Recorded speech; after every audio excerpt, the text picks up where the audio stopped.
de Êxodo, capítulo 26, vamos começar a leitura no versículo 15. Versículo 15. Farás também as tábuas para o tabernáculo de madeira de cetim, que estarão levantadas. O comprimento de uma tábua será de 10 côvados, e a largura de cada tábua será de 1,5 côvado. 2 coceiras terá cada tábua, travadas uma com a outra. Assim farás com todas as tábuas do tabernáculo. E farás as tábuas para o tabernáculo assim: 20 tábuas para a banda do meio-dia ao sul. Farás também 40 bases de prata debaixo das 20 tábuas, 2 bases debaixo de uma tábua para as suas 2 coceiras, e 2 bases debaixo de outra tábua para as suas 2 coceiras. Também haverá 20 tábuas ao outro lado do tabernáculo, para a banda do norte, com as suas 40 bases de prata, 2 bases debaixo de uma tábua e 2 bases debaixo de outra tábua. E ao lado do tabernáculo para o ocidente, farás 6 tábuas.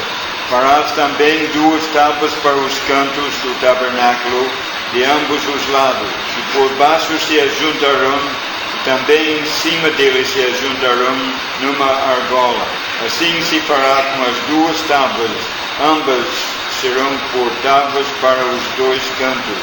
Assim serão as 8 tábuas com as suas bases de prata, 16 bases, 2 bases debaixo de uma tábua e 2 bases debaixo de outra tábua.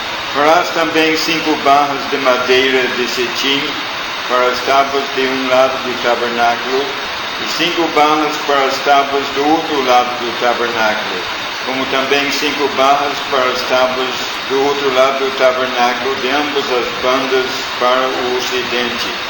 E a barra do meio estará no meio das tábuas, passando de uma extremidade até a outra. E cobrirás de ouro as tábuas, e farás de ouro as suas argolas, para meter por elas as barras.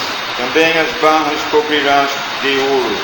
Então levantarás o tabernáculo conforme o modelo que te foi mostrado no monte. Vamos ler ainda um versículo no livro de Salmos, Salmo 118, lendo o versículo 22. A pedra que os edificadores rejeitaram tornou-se cabeça de esquina. Foi o Senhor que fez isso. É coisa maravilhosa aos nossos olhos. Mais um versículo em Isaías, capítulo 28, no versículo 16. 28, versículo 16. Portanto, assim diz o Senhor Jeová: eis que eu assentei em Sião uma pedra já provada, pedra preciosa de esquina, que está bem firme e fundada. Aquele que crer não se apressa. Para completar uma pequena leitura no Novo Testamento, a primeira carta de Pedro, começando no versículo 4. E chegando-vos para ele, pedra viva, reprovada na verdade pelos homens, mas para com Deus, eleita e preciosa. Vós também, como pedras vivas, sois edificados casa espiritual e sacerdócio santo, para oferecer sacrifícios espirituais agradáveis a Deus por Jesus Cristo. Pelo que também na Escritura se contém: eis que ponho em Sião a pedra principal da esquina, eleita e preciosa, e quem nela crer não será confundido. E assim para vós os que credes é preciosa, mas para os rebeldes a pedra que os edificadores reprovaram, essa foi a principal da esquina, e uma pedra de tropeço e rocha de escândalo para aqueles que tropeçam na palavra, sendo desobedientes, para o que também foram destinados. Só isso que vamos ler, que Deus nos dê entendimento da sua palavra. Nós já temos, durante algum tempo, pensado no tabernáculo. Temos considerado a maior parte dos móveis que havia naquele tabernáculo. Creio que temos visto muitas figuras e sombras do Senhor Jesus Cristo, e também aprendido lições práticas para uma igreja local. Gostaria apenas de recapitular um pouquinho para ajudar-nos a entender o que vamos dizer hoje. Na carta aos Hebreus lemos muito a respeito do tabernáculo. E entre outras coisas aprendemos em Hebreus que o tabernáculo é realmente uma figura das coisas que estão no céu. Deus está mostrando para nós, através daquela figura do tabernáculo, como é a sua casa celestial. Ele mostra também em Hebreus que o tabernáculo é uma parábola para nós, para esse tempo presente, falando-nos de Cristo, falando-nos também da nossa responsabilidade como casa de Deus. E assim podemos aprender no tabernáculo muita coisa a respeito do Senhor Jesus Cristo e também lições para a igreja local. Hoje vamos continuar fazendo o que temos feito até agora, concentrar e limitar os nossos pensamentos a esses dois aspectos principais. O que o tabernáculo mostra da pessoa de Cristo, e em segundo lugar, as lições que podemos aprender para uma igreja local. Na última ocasião que estive aqui, estávamos considerando aquelas 4 cobertas do tabernáculo. Lembra como o Senhor mandou fazer 10 cortinas de linho fino? Aquelas cortinas juntas formavam o que ele chamava de o tabernáculo. Era um pano lindo de linho fino, torcido, de azul, de púrpura e de carmesim. E bordado naquele pano colorido havia querubim. Observamos naquela ocasião como aquele pano cobriu essa casa temporária que Deus mandou construir. Aquele pano em si foi chamado de o tabernáculo. Era um pano lindo, mas por cima daquele pano havia outro, de pelos de cabra, e esse segundo pano era maior do que o primeiro. O tabernáculo, propriamente dito, tinha apenas 10 cortinas unidas, mas esta segunda, que foi chamada de a tenda do tabernáculo, tinha 11, e foi feita com pelos de cabra. Em cima havia mais 2 cobertas, primeiramente de peles de carneiros tintos de vermelho, e por cima disso mais de peles de texugo. Tudo isto, como observamos já, mostrou muitas coisas importantes para nós, mas vamos mencionar apenas um detalhe rapidamente. Podemos ver naqueles panos, naquelas cobertas do tabernáculo, a pessoa de Jesus Cristo. A própria Bíblia interpreta os símbolos, e sem repetir tudo isso, podemos observar como aquele primeiro pano, o tabernáculo, mostrava a justiça de Jesus Cristo, mostrando a sua impecabilidade, que ele nunca pecou, que não lhe era possível pecar. Aquele pano também está dizendo para nós que o Senhor Jesus Cristo é cabeça de uma nova ordem, diferente daquele primeiro homem, Adão, porque Adão era da terra terrestre, mas o Senhor Jesus Cristo, como vimos naquele pano do tabernáculo, veio lá do céu. 1 Coríntios 15 mostra esse contraste e as consequências disto. O primeiro homem era da terra e fracassou, levando consigo na sua queda, na sua derrota, toda a raça humana. Mas veio o Senhor do céu, não desta terra, mas vindo lá do céu, para nos salvar e buscar. E esse que veio lá do céu, vemos também no tabernáculo, como ele é o Rei da Glória. Aquele que veio do céu, onde sempre existia em glória, um dia vai reinar, um rei glorioso, num reino cheio de glória.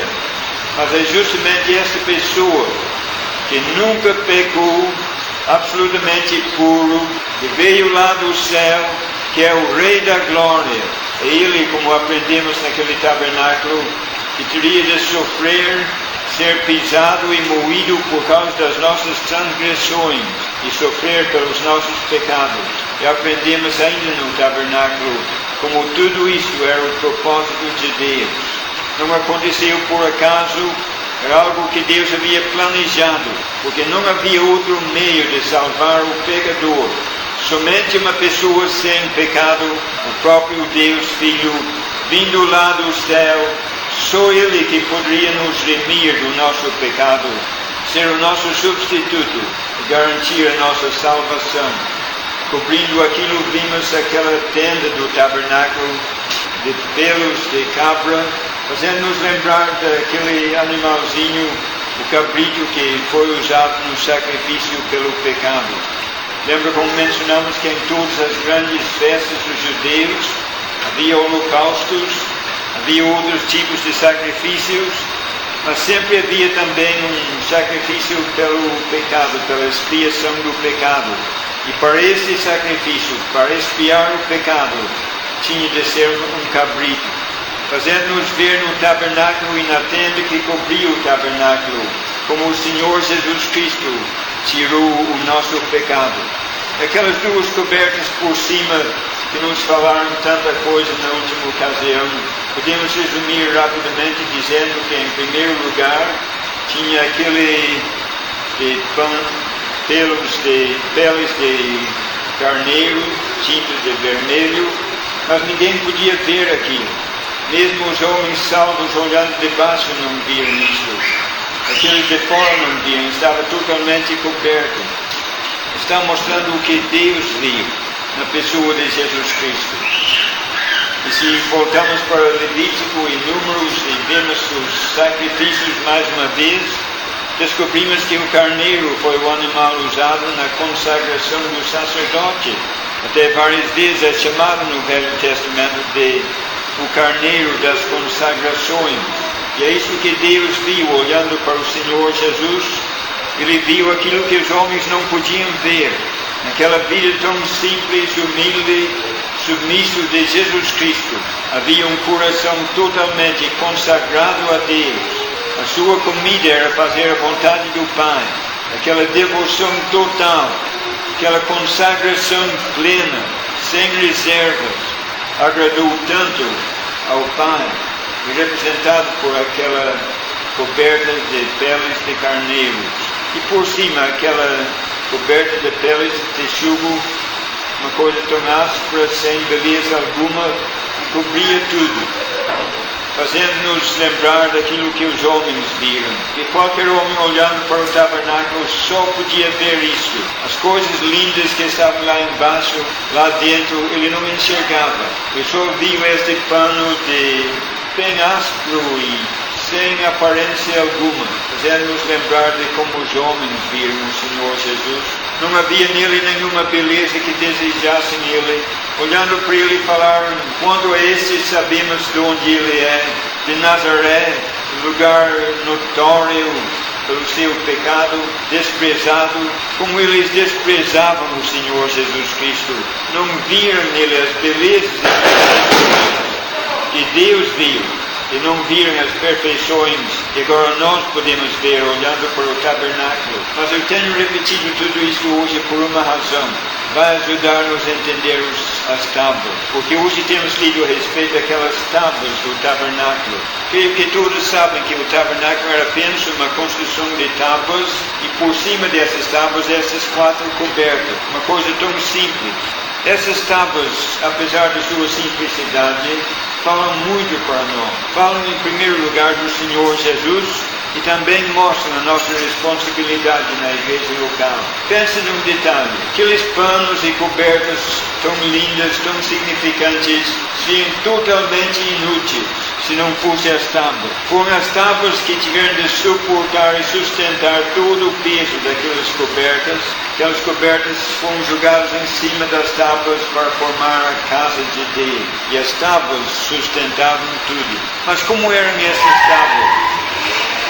Nós acabamos de ler que eram tábuas de madeira de cetim. E lemos também no final do trecho de hoje que foram cobertos de ouro. Agora não é difícil entender isto, já que temos estudado tanto o tabernáculo, porque aqui são figuras já conhecidas. Lembra quando estávamos estudando a arca? Aquela arca era uma caixa de madeira de cetim, ou de acácia, estava totalmente coberto por dentro e por fora de ouro. Exatamente a mesma coisa com as tábuas.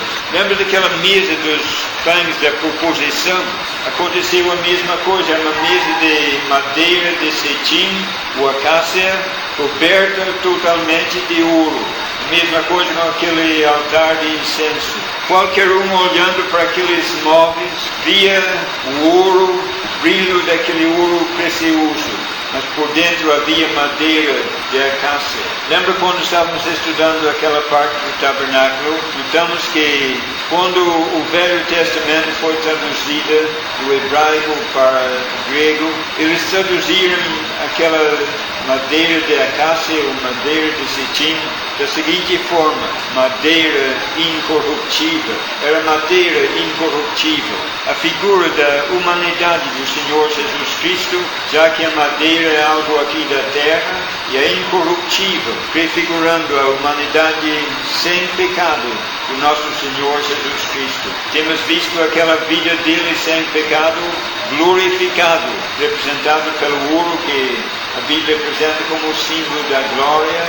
Assim podemos ver naquela arca de madeira coberta de ouro uma figura do Senhor Jesus Cristo, Deus manifesto em carne. Quando olhamos para essas tábuas, vemos que as tábuas também são de madeira de acácia ou cetim, coberto de ouro, fazendo-nos mais uma vez lembrar daquela pessoa sem igual, Deus manifesto em carne, destacando a sua impecabilidade, que ele nunca pecou, perfeição da sua pessoa, Deus e homem numa só pessoa. Deixe-me frisar bem uma coisa que eu acho muito importante no dia em que nós vivemos, porque é uma coisa que muitas pessoas estão negando.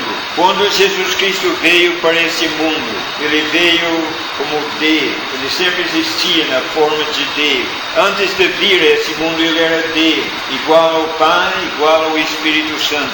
Ele nunca deixou de ser Deus, mas quando ele veio para cá, ele se fez homem, um homem perfeito, mas não deixou de ser Deus. O que quero que você perceba é que não houve uma mistura de divindade com humanidade. Ele não é uma mistura de Deus e homem.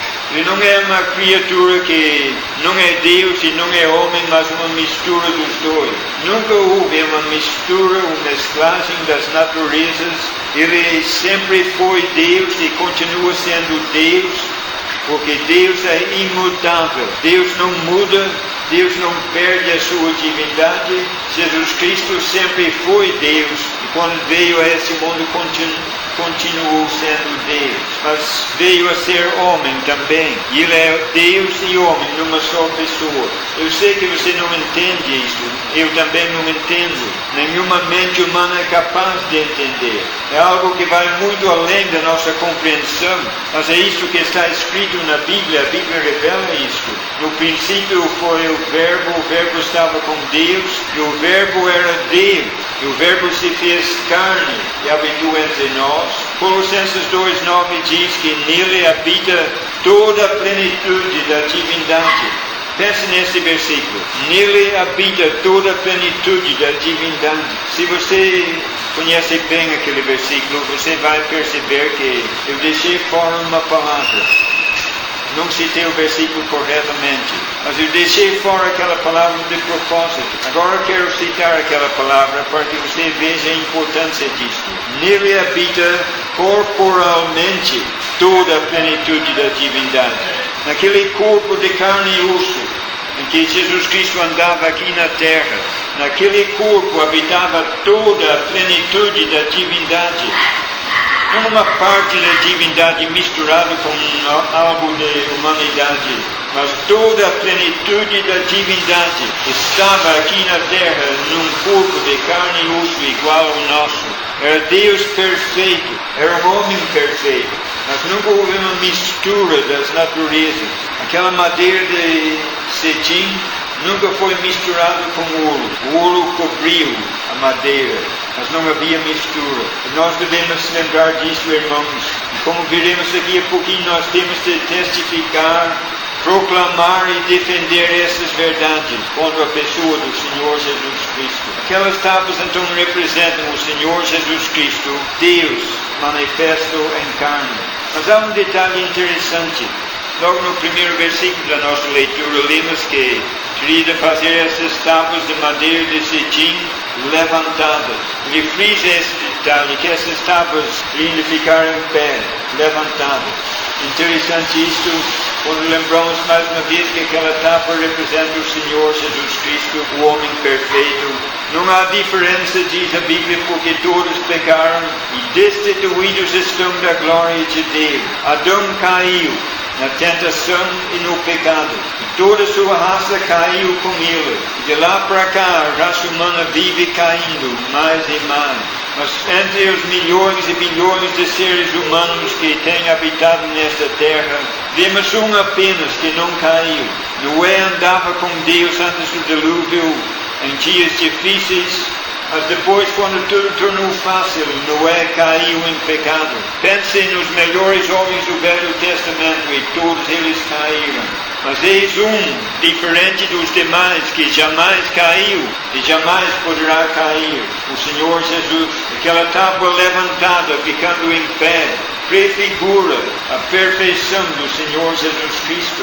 E somente com aquelas tábuas em pé, levantado, é que o sacerdote podia entrar no tabernáculo, olhar para cima, ver a beleza daquele pano do tabernáculo, ver o linho fino azul, púrpura, carmesim, ver os querubins. Aquelas tábuas sustentavam o peso para que os homens pudessem ver a beleza que estava lá dentro. Quando aplicamos isto ao Senhor Jesus, é a perfeição da vida da pessoa do Senhor Jesus Cristo que nos permite ver a glória e as belezas e as perfeições de Deus. Nós podemos aprender muito acerca dele, podemos aprender muito acerca do nosso Deus, mas o que dá valor àquela vida perfeita, o que dá valor àquele que veio do céu, aquele Rei da Glória, aquele que sofreu e morreu na cruz, o que dá valor e destaca aquela obra é a perfeição da pessoa.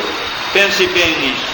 É a perfeição da pessoa de Cristo que dá valor à obra que Ele faz. E vamos inverter. Aquela obra que Ele fez aqui na terra, nós podemos aprender algo mais ainda. Aquelas tábuas unidas formavam o tabernáculo, estavam em pé, mas por embaixo deles havia uma base de prata. Cada tábua tinha duas bases. Não entrava em contato com a terra. Havia uma base de prata que sustentava tudo. Interessante ler mais adiante no capítulo 30, onde encontrar-me esta prata. Cada israelita que foi registrado, ele tinha de pagar meio ciclo de prata pelo resgate da sua alma. E Deus determinou que aquele dinheiro, aquela prata, que foi recebido pelos sacerdotes, pelo resgate das almas do povo, fosse usado na construção do tabernáculo.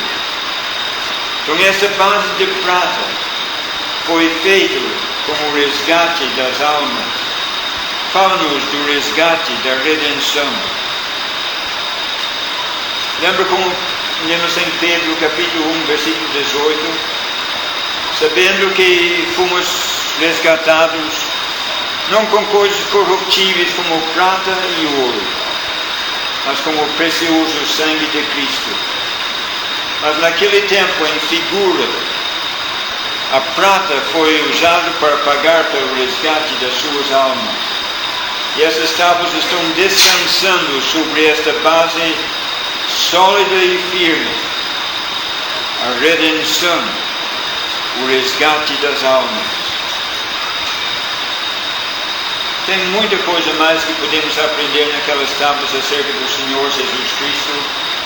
Mas talvez vamos mencionar uma coisa apenas. Todas aquelas tábuas tinham uma medida só. 10 côvados de altura, mais ou menos 5 metros. 1 côvado e meio de largura. E todos eles eram iguais. 20 no lado do sul, 20 no lado do norte e mais 8. 48 em tudo. Mas todos iguais.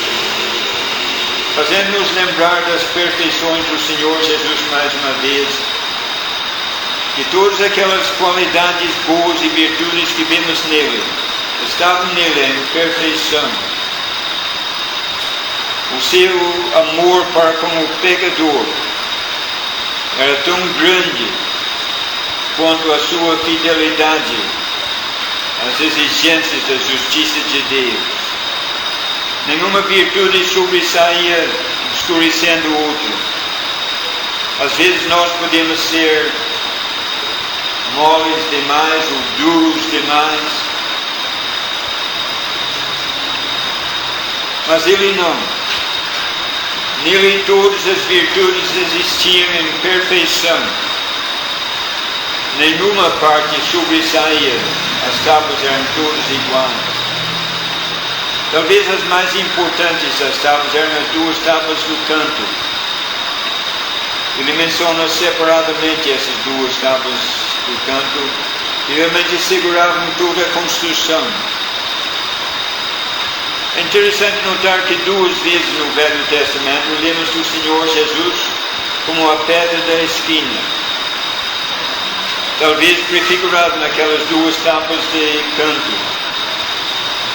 Salmo 118, onde vemos uma pedra de esquina que os homens rejeitaram. Não tinha lugar para ele. Quando chegamos em Isaías 28, versículo 16, vemos esta pedra da esquina eleita por Deus, preciosa, provada. E quando você olha mais de perto nesses 2 versículos, você vai observar que o salmista parece que está falando da pedra lá no alicerce. Aliás, lá em cima, unindo as 2 paredes. Mas em Isaías, o profeta está falando da pedra no alicerce, no fundamento. A pedra angular da esquina lá em cima e a pedra angular lá embaixo no fundamento. Quando você chega no Novo Testamento, vai encontrar a mesma coisa em Atos 4 e em 1 Pedro capítulo 2. Mais uma vez falando daquela pedra lá em cima, daquela pedra no fundamento.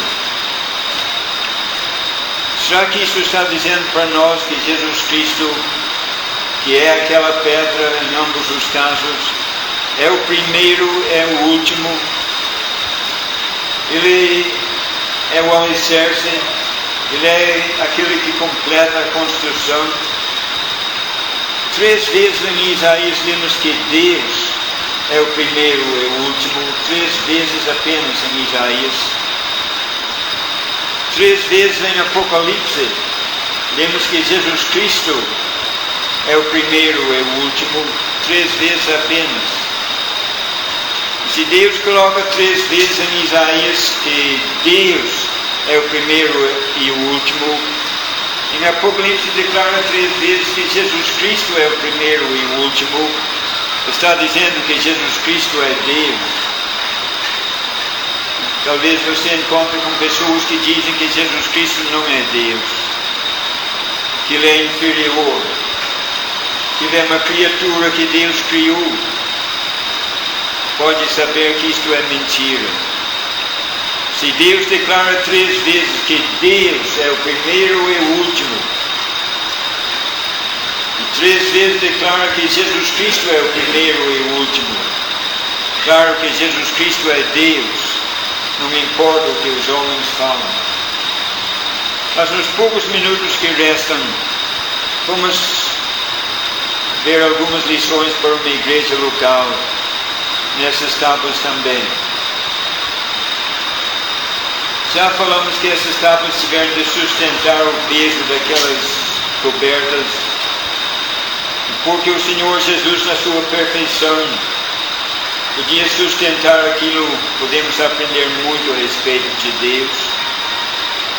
Quando pensamos numa igreja local, pensamos naquelas tábuas todas em pé. Precisavam ficar firmes, em pé, para sustentar aquela casa de Deus, para que o sacerdote pudesse entrar, cumprir a sua função e responsabilidade, para que pudesse subir aquele cheiro suave perante Deus. É necessário que cada um ficasse firme no seu lugar.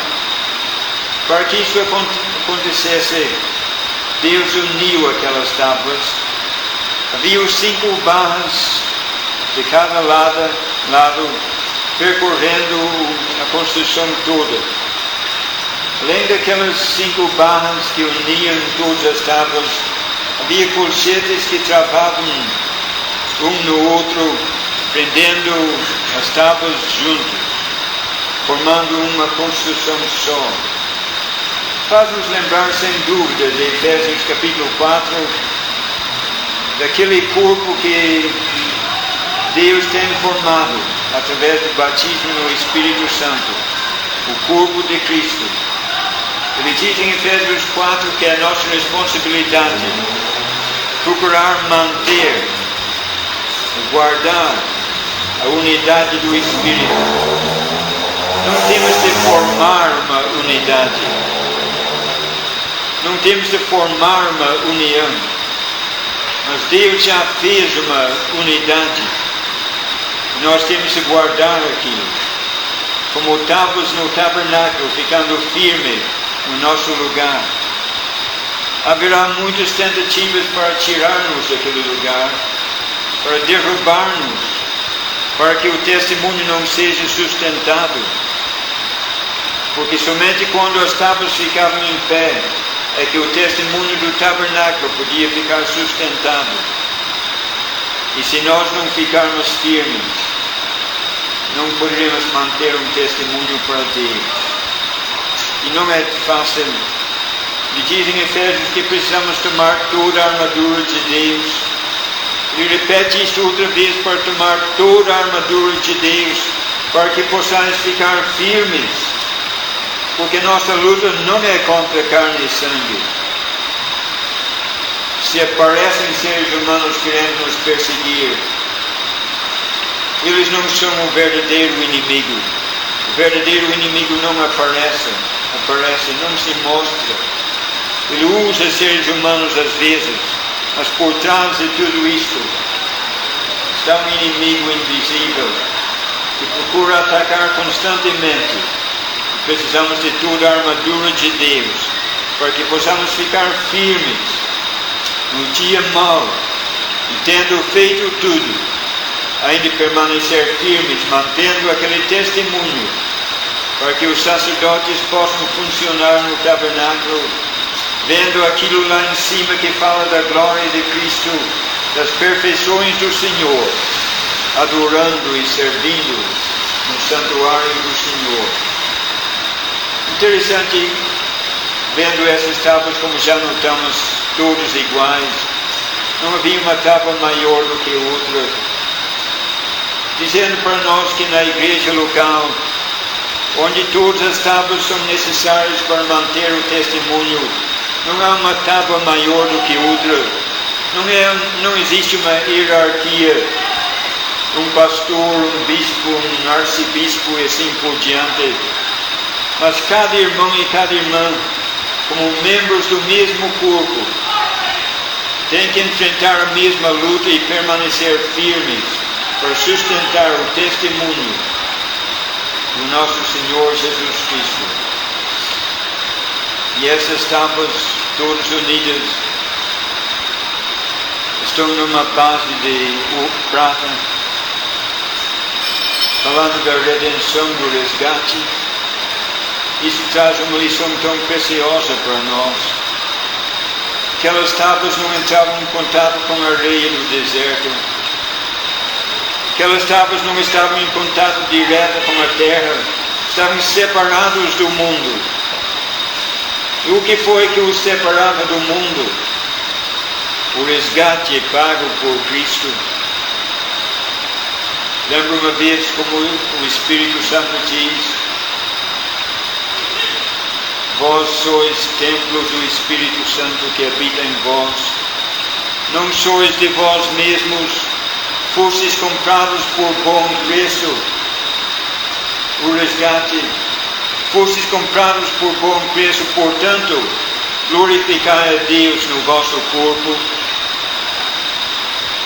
É assim que ficamos firmes, usando esse corpo para glorificar a Deus, lembrando que o resgate foi pago que nos separa do mundo, como aquele prato separava as tábuas da areia do deserto. O sangue de Jesus Cristo nos separa do mundo.